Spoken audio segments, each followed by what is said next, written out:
Nah, bahkan PSI mendukung ya setidaknya inisiasi dari Pak Prabowo Subianto terkait koalisi permanen.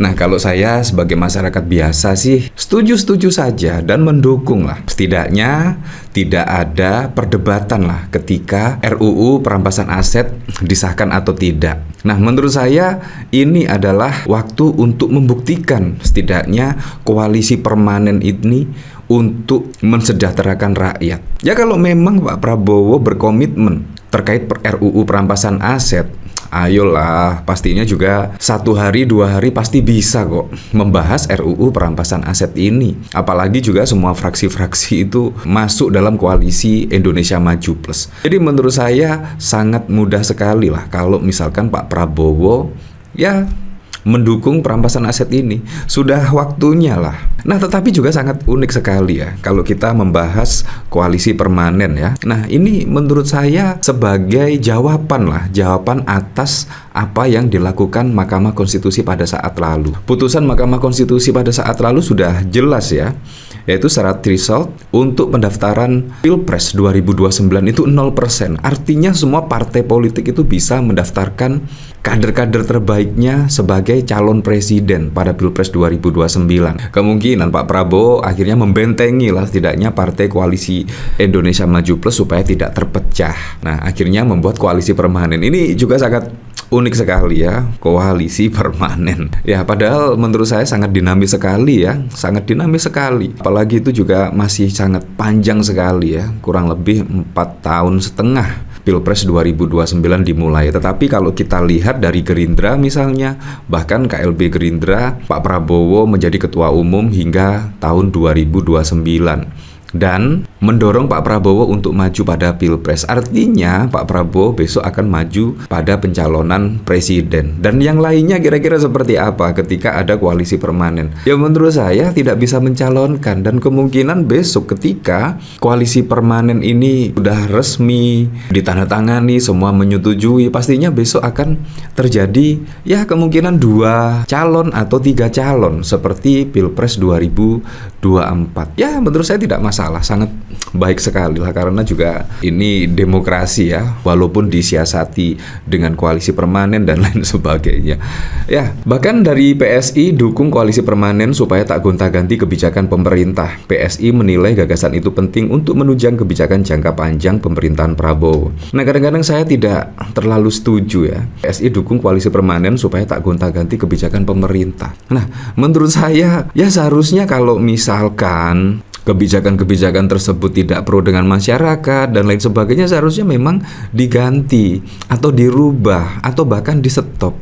Menurut saya sangat wajar sekali. Kalau kita lihat saja Pak Prabowo ini mengusung tema keberlanjutan. Tetapi kalau kita lihat saat ini juga berubah drastis, berubah total. Seperti halnya pemangkasan anggaran di kementerian lembaga dan bahkan juga pemangkasannya pun juga sangat bisa dirasakan. Saat ini pun hotel-hotel juga mulai terdampak. Bahkan 50% pemasukan dari hotel-hotel berbintang itu pemasukannya dari Pemprov, dari kementerian dan lain sebagainya. Saat ini juga terdampak. Nah, kira-kira terdampaknya hotel-hotel tersebut apakah akan berdampak juga kepada pegawai-pegawainya? Ini juga memang harus difikirkan. Nah, kemungkinan juga besok ada calon presiden lagi ya, misal mengusung tema keberlanjutan dan lain sebagainya. Bisa saja kebijakan tersebut itu dirubah dan lain sebagainya. Ya seharusnya memang demikian. Kita harus mendengarkan keluh kesah dari masyarakat, mendengarkan setiap aspirasi dari masyarakat. Apalagi juga efisiensi anggaran itu berdampak signifikan ke berbagai sektor. Nah, dari sini saya juga penasaran sih, kira-kira komentarnya seperti apa ya?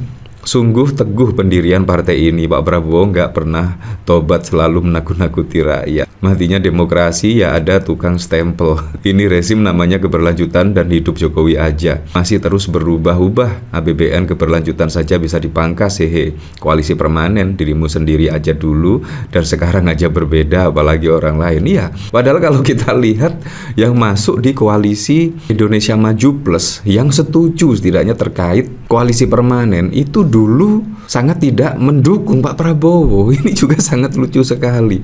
Sekarang wah ngomongnya mendukung koalisi permanen dan lain sebagainya. Ya kita lihat saja besok lah, kita lihat. Ya kemungkinan kalau misalkan Anies besok menang bisa saja tiba-tiba ke Anies Baswedan. Ganjar menang bisa saja ke Ganjar.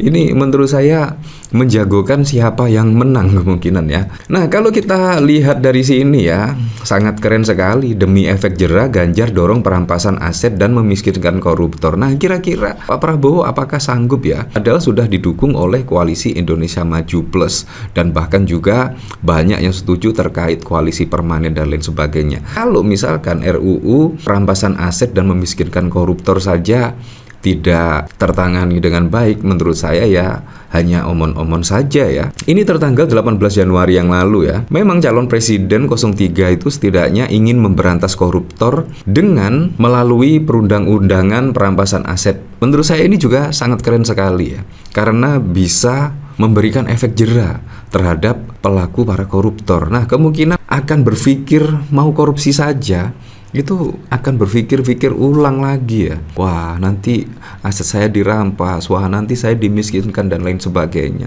Nah menurut saya ini perlu dikaji betul lah oleh Pak Prabowo Subianto. Mumpung Pak Prabowo mempunyai koalisi besar, mempunyai koalisi Indonesia Maju Plus yang solid. Harusnya sangat gampang sekali dan sangat mudah sekali kalau misalkan Pak Prabowo menginstruksikan untuk membuat RUU perampasan aset ini. Menurut saya itu yang cukup keren ya.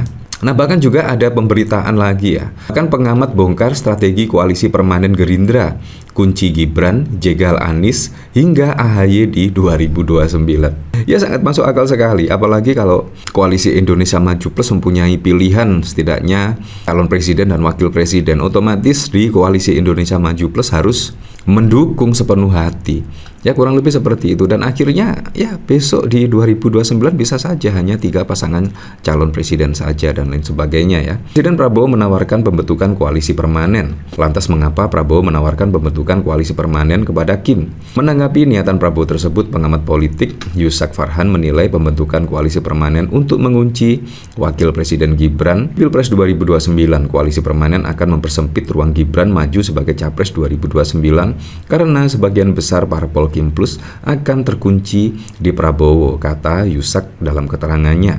Menurut Yusak, manuver Gerindra membentuk koalisi permanen juga didesain untuk mengunci partai politik lain agar tidak mencalonkan kadernya pada Pilpres 2029. Langkah tersebut sekaligus untuk mengantisipasi munculnya banyak calon presiden seiring adanya putusan Mahkamah Konstitusi yang menghapus batas pencalonan presiden atau presidential threshold. Dengan dihapusnya presiden threshold oleh MK, arena kompetisi capres sebenarnya semakin terbuka 2029. Ini yang akan menjadi pertimbangan partai-partai karena sejumlah figur seperti Caimin, AHY, Anies, Yusril bisa dengan mudah melenggang sebagai capres dengan dukungan satu partai saja ya. Tetapi kalau ada koalisi permanen ini akhirnya bisa mengunci setidaknya kader-kader di koalisi Indonesia Maju Plus itu tidak bisa mencalonkan pada Pilpres 2029. Ya untuk selebihnya kita kembalikan lagi ke masyarakat menilainya seperti apa.